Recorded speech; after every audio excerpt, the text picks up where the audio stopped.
Now, one last question, because we have to go with, Yes. we can bring you back another time and talk about this. Right. I wanted to know, this majority you are talking about, what do you think would Yes. trigger them to hold this minority accountable?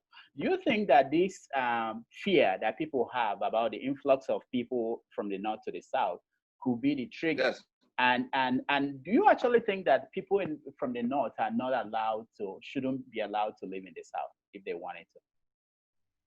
The quarrel is not, the quarrel has never been about people from the north that come to this. Dangote has been in the south doing his business. The Africa's richest man. Nobody has ever asked anybody who came to sell tomato in Ketu or cattle in Garki in Enugu. Not. The problem began when in 2015 we saw an invasion by people who were not in Nigeria. I want to get you. Right, this. Okay. It's important. Yeah, it's yeah. important. All right, go ahead. Yeah.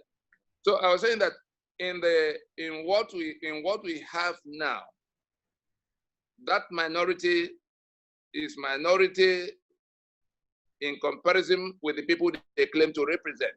Mm-hmm. If you're a senator from Osun, for instance, or from Abakaliki, you are in Abuja because Osun or Abakaliki people sent you. If at the time they are saying we don't want further business under this constitution, you now go and connive with whoever is organizing the election from Abuja for you, and you get to Abuja name, I can assure you that between now and when the next round of elections will have come to where voting is taking place, a big problem will have arisen between those who want to go and renew the enslavement of others and the ones who are being enslaved, the enslavement by bringing an end to what you've been hearing about constitutional force majeure. This majority, we're talking about the indigenous nationalities of the South and Middle Belt. If there's anybody in Igbo land or Ijaw land or Yoruba land or Tiv land that is going to be stronger than the people from those places because somebody in Kano or Abuja is encouraging him to come and be part of sustaining that constitution, that person is going to learn the hard way. And you know the constitution is a social contract. There has been a fundamental departure from the basis of our social contract that we were building a secular federation, a secular union, and a democracy in which life is held sacrosanct and we live under the rule of law. A federation, we have ceased to be a federation. A secular union, we have ceased to be a secular union. It goes cease to be a democracy. Rule of law, you can't have rule of law under this constitution. Sanctity of human life. So in all of that, and only one side, if you go back to that map that shows the alliance and the Sharia, all those things are coming from these feudalists, from these Sharia adherents, who are now prevailing on the rest of the people. Look at how 1979 Constitution came and how it became 1999 Constitution and who made it. It was Murtala Mohammed that commissioned the 1979 Constitution by 1975 when he overthrew Gowon. And all of what the Constituent Assembly did in 1977 to moderate the draft they were given, the one that came from Rotimi Williams and Ben Wabweze, Murtala Mohammed that had been killed in 76, Obasanjo convened the Constituent Assembly that was supposed to be looking at the draft and recommending what would become constitution. They finished their work, submitted a clean copy of what they had agreed upon to Obasanjo, but on the 21st of September 1978, Obasanjo goes on national broadcast to announce 17 amendments to the finished work of the Constituent Assembly. It was in those 17 amendments that everything that took us away from being a federation were restored. The Constituent Assembly did not accept the states that were created to truncate the regions.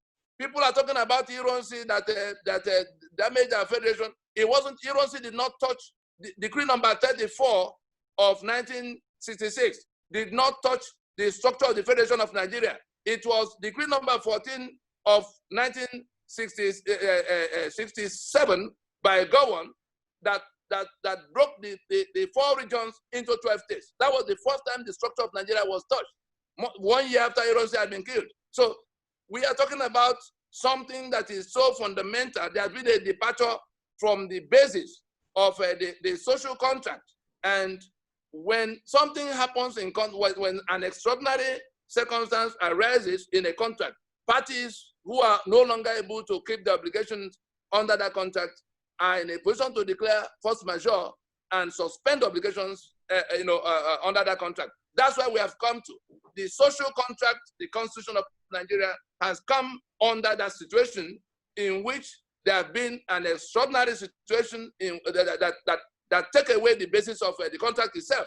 And so those who are suffering, those who are dying, those who cannot see any future in remaining in that social contract are going to declare the action that is coming is that constitutional force majeure, to say that this contract can no longer, we are suspending our obligations under this contract.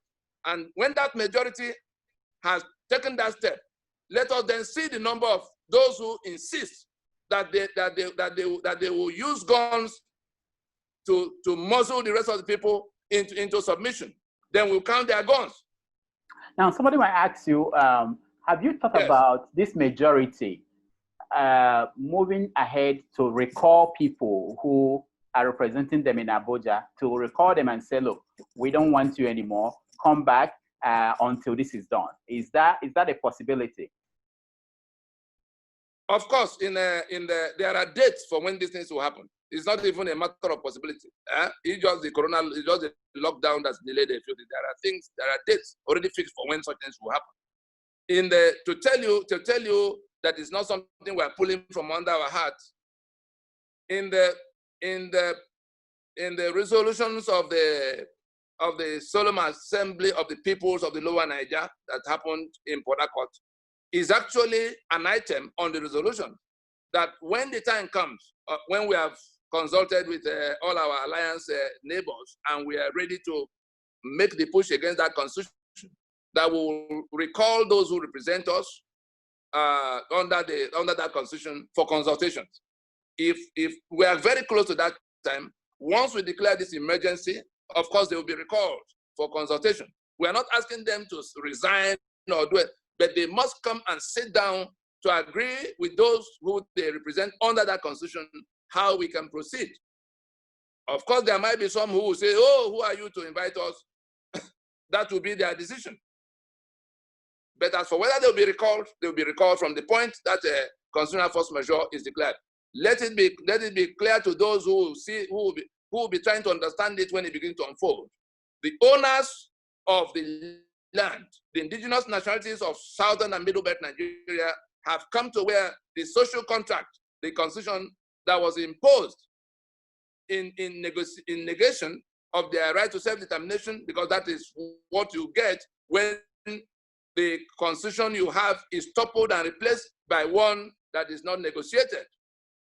If you go to section 14.2a of their so-called constitution, it says sovereignty belongs to the people from whom government, through this constitution, derives all its powers and authority. That's a universal truism. Everybody knows that that's the case. Then you come to our own situation in which there was never a meeting between the owners, between the constituents, between the Yoruba and the Tiv and the Jaw and the Fulani to commit themselves, because when the preamble says that we, the people, solemnly resolve to live together and therefore make and give us ourselves the following constitution, is saying that we, the Jaw, we, the Ogoni, we, the Yoruba, we, the Igbo, we, the Tiv, have submitted our lands and our people into this union. And therefore, we have written these articles, like the memo and articles of a company, claiming that you, Rudolph, me, Tony, and Richard, all have submitted our assets to become Richie Limited, of a company. If we never met, and your assets and my assets and Richard's assets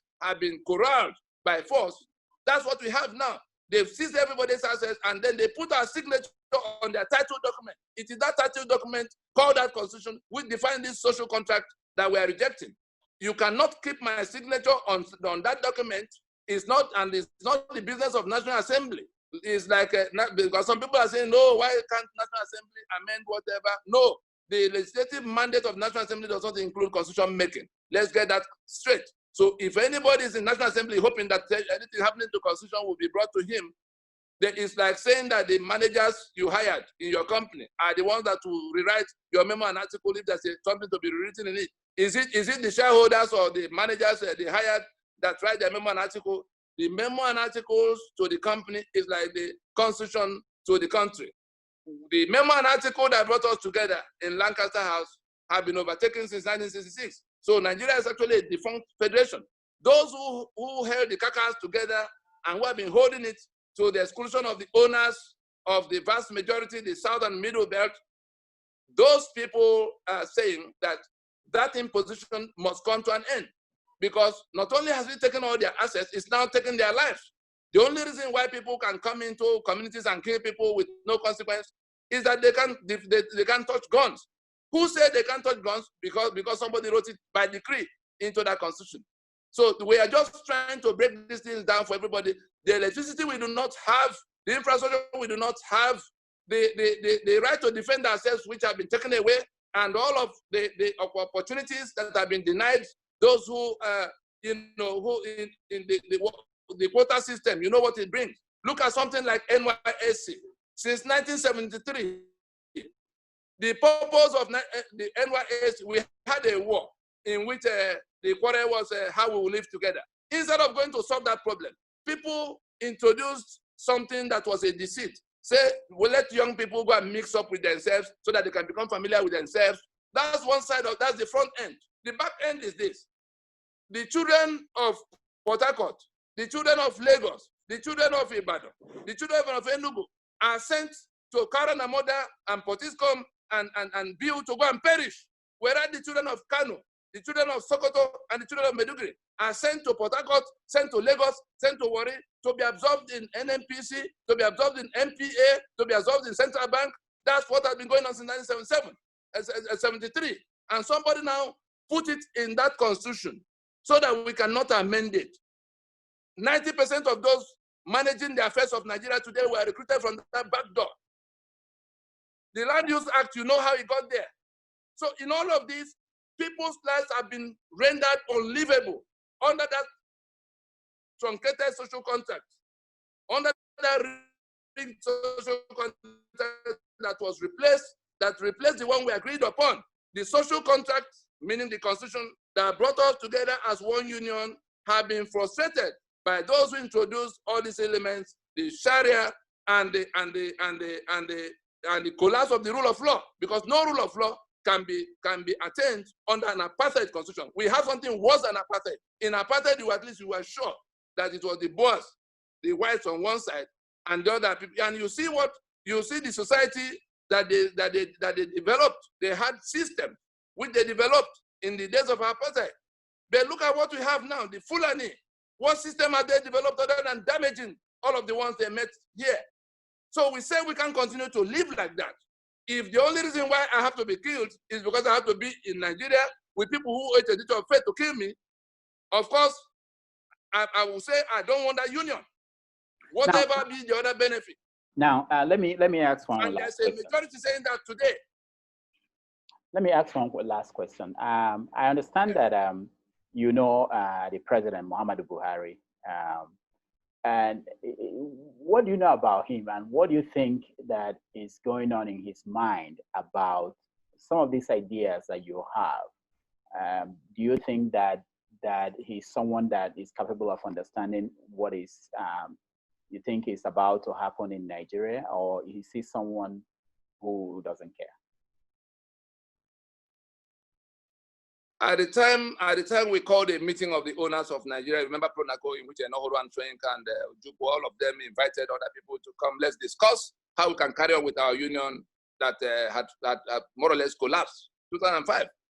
Buhari was part of the Fulani delegation that came to that process. And when we finished and we had a draft that had come, Sayad, the one that is now Sultan in Sokoto, was also involved from the Fulani side. Well, we had 164 ethnic delegations, that sat in Lagos, Port Harcourt, Enugu, Jos, and Kano, coming back to conclude in 2 years, discussing all these things and arriving at a draft constitution that could have taken us back to what we lost in Aburi. The Buhari that came at that time in a meeting in which myself, himself, and Enohoro, that was the day I gave him the hard copy, the hard cover of the draft that had come out from Pronaco, which would have settled all this matter. It was just the government that was remaining to come along with the people. And then somehow the government didn't come along. But Buhari had come to tell us at the time, ahead of 2007 election, that he would be contesting the election and that he would, having been involved in the process that produced that draft, you know, he was presenting himself as the one who will be most committed, or more committed than all the other people, to making it happen, to bringing about that return of Nigeria to being a federation. That was the impression he created. Of course, he did not win the election in the time. He contested 2 other times before he eventually came. But as he was coming in 2015, despite the fact that his party has restructuring or something to visit the foundation in their what do they call the political party manifesto, in their manifesto, he immediately began to sing a different song.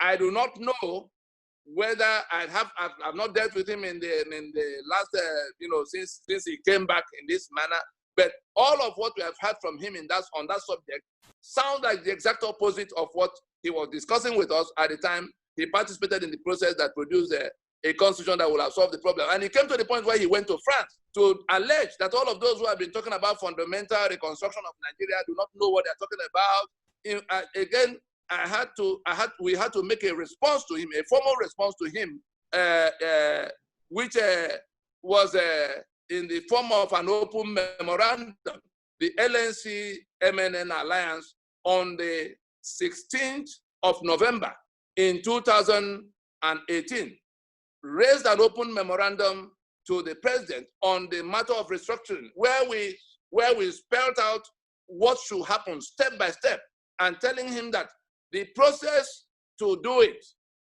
had been distilled by all of those who are choking in the unitarism, and that if he has forgotten how we all settled it or how it could be, I reminded him that the one who was governor in Lagos at the time and who more or less provided some facilitation for how all of that got done, the Tinubu is now the head of their party.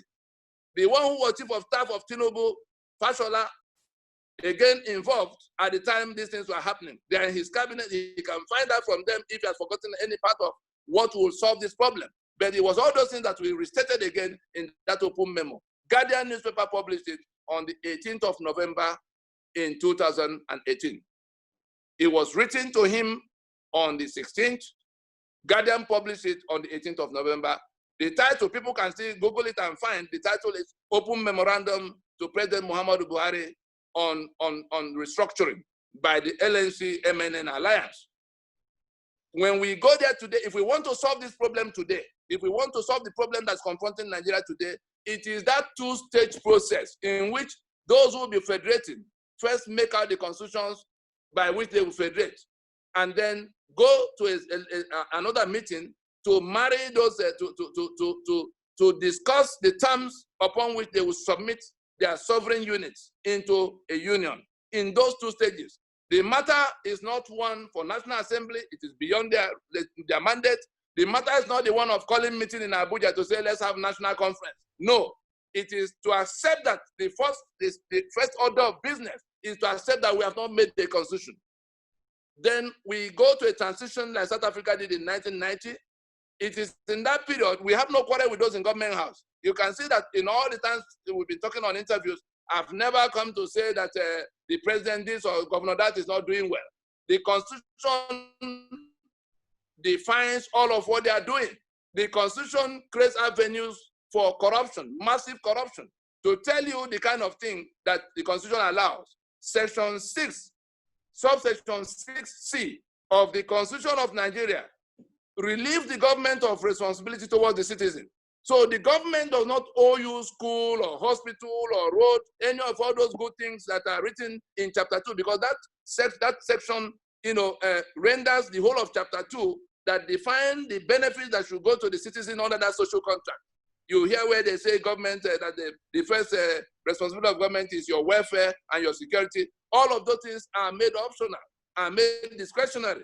by that section 6 or section 6C, meaning that government does not owe you all those beautiful things they advertise.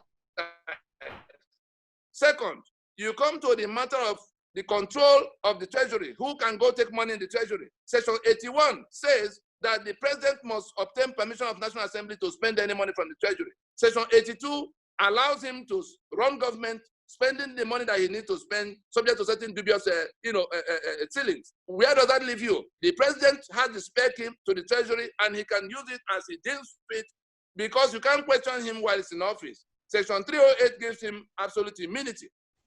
As it is with the president in 81, 82, so it is with the governors in sections 121 and 122.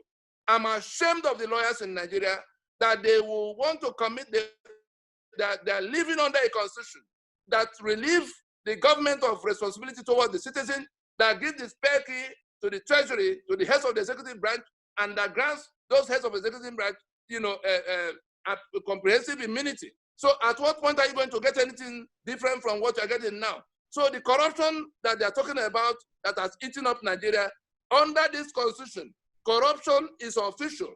It's a much bigger problem than officials being corrupt. The problem is that if it's just a matter of officials being corrupt, we would have solved it a long time ago. But corruption is official. That is what the constitution is designed to create avenues for humongous looting of treasury and to protect the potential beneficiaries of that looting. These are specific provisions that are in black and white. Even the impunity we're talking about, the immunity is not only section 308 that grants immunity.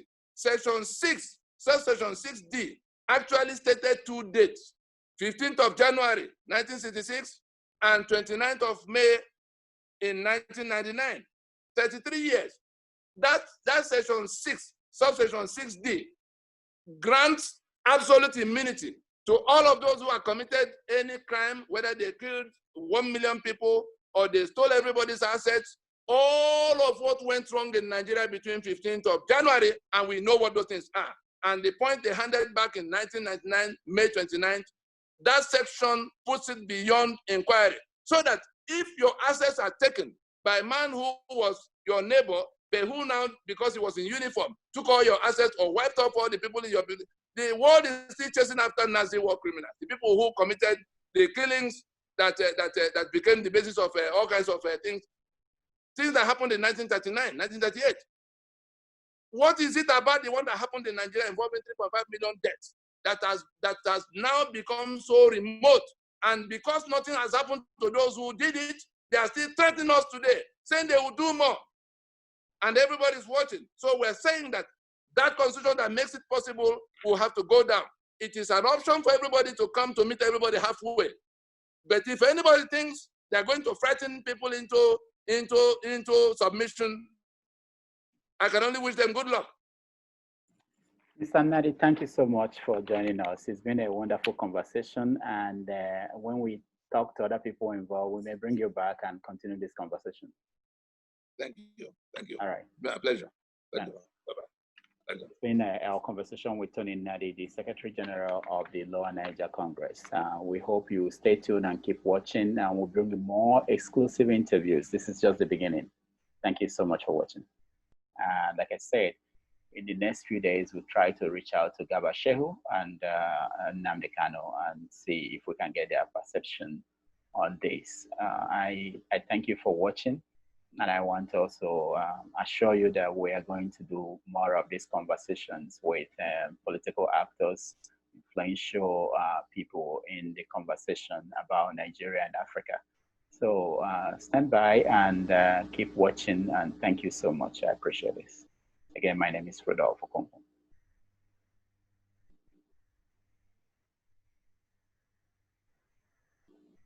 Hi, if you live in the US, UK, Canada, Italy, Ireland, or Spain, and you send money to Nigeria, to Ghana, to Kenya, to Tanzania, or Uganda, you should download SendWave on your phone. SendWave is safe, secure, reliable, fast, and more importantly, it is fee-free, absolutely no fees. For your first transaction, use the promo code DOCTOR, and SendWave will add $5 or €5 or £5 to the money you send. Dash! Just because you know Dr. Damages. What are you waiting for? Here is how to do it.